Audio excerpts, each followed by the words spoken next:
बिस्मिल्लाहिर्रहमानिर्रहीम। अस्सलाम वालेकुम वरहमतुल्लाहि वबरकातुहू। नाज़रीन करीम, आज के इस वीडियो में बहुत इंपॉर्टेंट बयान फरमाया है और मेक श्योर कि इसका इल्म हमें होना चाहिए। तो चलिए वीडियो की जानिब चलते हैं और वीडियो को लास्ट तक जरूर देखें, जरा सा भी स्किप ना करें। बेचारी कई रोज से दम तोड़ रही है, डर है खबरें बंद मेरे मुंह से निकल जाए।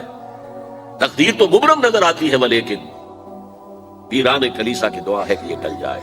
तो पहली बात मेरी खत्म हुई, आलमी निजाम खिलाफत दुनिया की तकदीर मुबरम है, होकर रहेगी। इसमें किसी साहिब ईमान को कोई शक, कोई शुबा, कोई रैब नहीं होना चाहिए। अलबत्ता उसका अब दूसरा पहलू क्या है, इसका आगाज कहां से होगा। पहली बात तो यह, हमारे बाद लोगों के ज़हनों में, सादा दिल लोग वो समझते हैं कि पूरी दुनिया में एक ही दफा आ जानी चाहिए। यह कोई इलाकाई खिलाफत तो नहीं हो सकती, खिलाफत तो आलमी होती है। उनसे मैं कहता हूं, आलमी खिलाफत कब थी जनाब? ये तो न खिलाफत राशिदा में आलमी थी। क्या हिंदुस्तान शामिल था उसमें? क्या चीन शामिल था? क्या यूरोप शामिल था? और फिर जो खिलाफत के नाम से जो मलूकियत चली है, वो भी सिर्फ आप दौरे बनु उमैया में कह सकते हैं कि वो पूरा आलम इस्लाम कम से कम उसके तहत था। बाद में खिलाफत अब्बास, बनु अब्बास में और फातिमीयीन की खिलाफत में और आले उस्मान जो है ऑटोमन टर्क्स की खिलाफत में टुकड़े थे, इससे बखरे थे, कोई मानता था, कोई नहीं मानता था। और सबसे बड़ी बात यह, अगर एकदम पूरी दुनिया पर खिलाफत कायम हो सकती तो हुजूर के दस्ते मुबारक से होती, लेकिन नहीं हुई। नतीजा क्या निकला? एक मुल्क में हुजूर ने कायम कर दी, जजीरा नुमाए अरब, यहां खिलाफत अब खिलाफत कायम हो गई, हुजूर खलीफा है। उसके बाद आपके खुलफाए राशिदीन ने फिर इसको वसअत दी, शरकन गरबन शिमालन। 3 कॉलम्स निकले हैं फौजों के, सहाबा किराम के 3 कॉलम्स, एक ईस्टवर्ड, एक वेस्टवर्ड, एक नॉर्थवर्ड। एक इराक को फतह करते हुए ईरान में पहुंच गया, खुरासान तक चला गया। एक शाम को फतह करते हुए और फिर सिनाई पेनिनसुला से होकर अफ्रीका में दाखिल हुआ और अटलांटिक तक पहुंच गया। तीसरा सीधा शिमाल में गया, लेकिन यह ज्यादा दूर नहीं जा सकता था, कॉकेशियन माउंटेन्स आ गए, कोहे काफ। उस जमाने में तो ये यूं समझिए कि इम्पॉसिबल था ना, कोहे काफ, ज्यादा वहां रुक गया। अब भी ये होगा, किसी एक जगह से शुरू होगा फिर फैलेगा, इसके सिवा कोई चाराकार है ही। अगर हर जगह पूरी दुनिया में एक ही वक्त में हो सकता तो हुजूर के दस्ते मुबारक से होता सल्लल्लाहु अलैहि वसल्लम। अब वो नुक्ता कौन सा होगा, नुक्ता आगाज कौन सा होगा? इसमें पहली बात तो मैंने कहा, जो शक करेगा उसका फिर ईमान मशकूक है। होगा, लाज़िमन होगा, ग्लोबल होगा, पूरी दुनिया में होगा।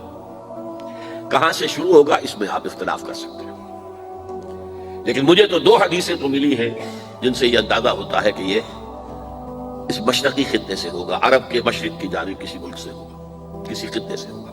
वो हदीसें भी अब आप पढ़ लीजिए पहले। फिर मैं कह रहा हूं, ये खजाना है जो हमने आपकी खिदमत में पेश किया है, काश कि आप इसकी कदर कर सकें। ये हदीसें आपको अज़बर हो जाए, याद हो जाए, लौहे क़ल्ब पर नक्श हो जाए।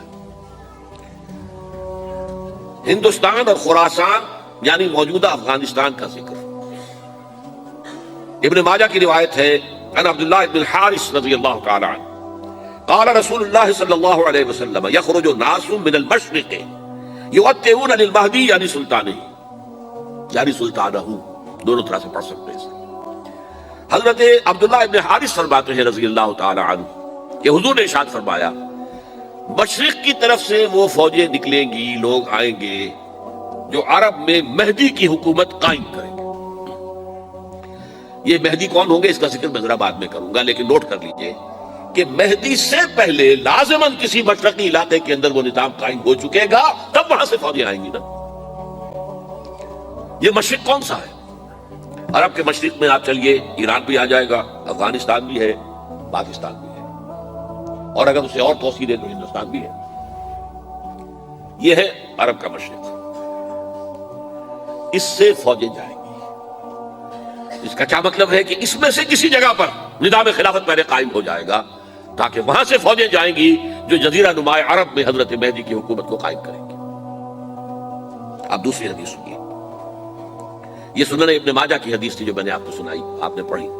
दूसरी, अन अबी हुरैरा रज़ियल्लाहु तआला अन्हु, ये तिर्मिज़ी शरीफ की रिवायत है, क़ाल क़ाल रसूलुल्लाह सल्लल्लाहु अलैहि वसल्लम यख़रुजु मिन खुरासान रायात सूद لا यरुद्दुहा शय्युन हत्ता तुनसब बेलिया, खुरासान के इलाके से सियाह झंडे लेकर फौजें आएंगी, उनका रुख कोई मोड़ नहीं सकेगा, उनको पीछे फेर नहीं सकेंगे कोई भी, यहां तक कि वो यरूशलेम में जाकर झंडे नस्ब कर देंगे। एलिया हुजूर के जमाने में यरूशलेम को कहते थे। ये यरूशलेम था जब हजरत सुलेमान की हुकूमत थी और यहां पर माबद सुलेमानी, हैकल सुलेमानी कायम हुआ। फिर ये यरूशलेम गिरा है तारीख में, यहां तक कि सन 70 ईस्वी में जब टाइटस रूमी जनरल ने इसको गिराया, खत्म किया, सेकंड टेंपल गिरा दिया और यहां से यहूदियों को कहा निकल जाओ, यहां से कोई यहूदी बाकी नहीं रहा, तब बिल्कुल तहबाला बर्बाद कर दिया। उसके कोई 150 साल बाद हेड्रियान, रोमन एम्परर हेड्रियान, उसने फिर दोबारा आबाद किया इसे। 150 साल तक ये बिल्कुल बंजर और बिल्कुल गैर आबाद पड़ा था। अब हेड्रियान ने जब आबाद किया तो इसका नाम एलिया रखा, अब यरूशलेम नाम नहीं था। तो हुजूर के जमाने में फिर इसका नाम एलिया था। और अब इसे क्या मालूम हो रहा है कि यरूशलेम मुसलमानों के कब्जे से उस वक्त निकला हुआ होगा।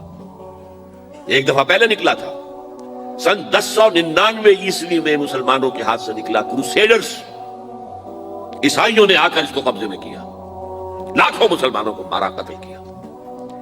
उसको 1187 ईस्वी में वापस लिया है। किसने लिया है?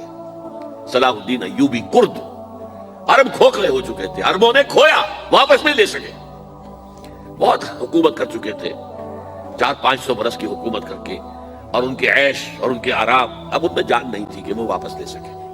वापस लेने वाला गरम कुर्द खून था, सलाहुद्दीन अय्यूबी। तो गोया कि अब आप समझिए कि 88 बरस तक ईसाइयों का कब्जा रहा यरूशलेम पर। अब 1967 में यहूदियों ने कब्जा किया है और अब 38 बरस तो हो गए, 88 नहीं तो 38 बरस तो हो गए।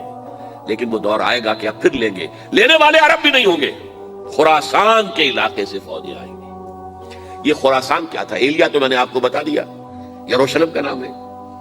खुरासान उस जमाने में एक बहुत बड़े मुल्क को कहते थे। कुछ हिस्सा पाकिस्तान का भी उसमें शामिल है, कुछ हिस्सा ईरान का भी है। ईरान के उस हिस्से को अब भी खुरासान कहते हैं, वो एक सूबा है। खुरासान एक सूबा है ईरान का, छोटा सा।